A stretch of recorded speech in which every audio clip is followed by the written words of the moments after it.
Assalamualaikum and welcome to Chemistry World। आज का topic है लॉ ऑफ मास एक्शन। अब हम देखते हैं कि कौन से साइंटिस्ट थे। These are the two scientists, Cato Maximilian Gilbert and his brother-in-law Peter Wage developed the law of mass action. The law states that rate at which a substance reacts is proportional to its active mass and the rate of chemical reaction is proportional to the product of the active masses of the reacting substance।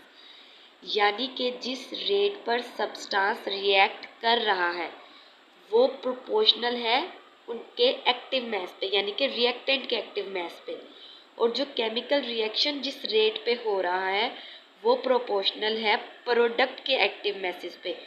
दो चीज़ों के active mass है, reactants का और products का।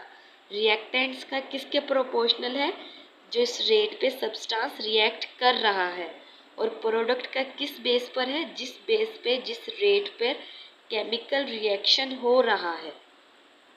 जैसे कि A+B reactants हैं, इनका प्रोपोर्शनल किसके होगा, इन्हीं के एक्टिव मासेस पे होगा।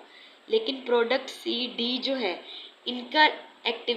इनका एक्टिव मास जो प्रोपोर्शनल होगा वो टोटल रिएक्शन पे होगा, total chemical rate of reaction. देखिए फॉर एग्जांपल रिवर्सिबल रिएक्शन हम लेते हैं, A+B के फॉरवर्ड जा रहा है, C+D प्रोडक्ट वापस रिएक्टेंट में कन्वर्ट हो रहे हैं, A+B KR रिवर्स होता है। ठीक है, देखिए हम सपोज कर रहे हैं A, B जो हमने रिएक्टेंट लिए, C, D प्रोडक्ट, उनको हम ले रहे हैं मोलर कंसंट्रेशन में। उनका यूनिट क्या होगा, मोल पर dm³ of A, B, C and D respectively.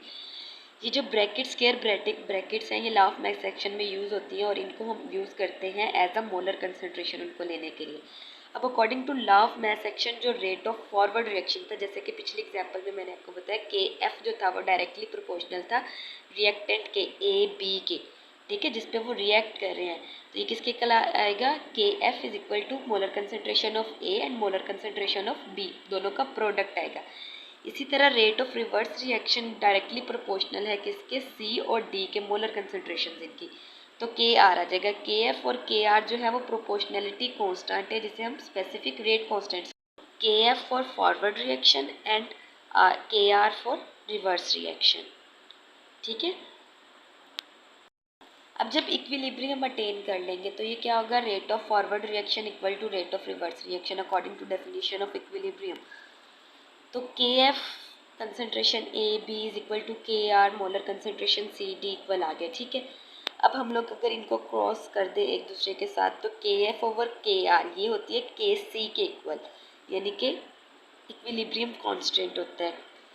तो ये किसके आगे इक्वल आ गया, molar concentration C D multiply over molar concentration A and B। ठीक है, KC is equal to KF over R, KC is the equilibrium constant.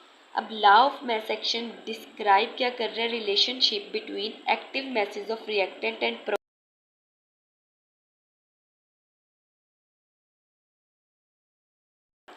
तो अब क्या बता रहा है वो law of mass action, KC is equal to product and react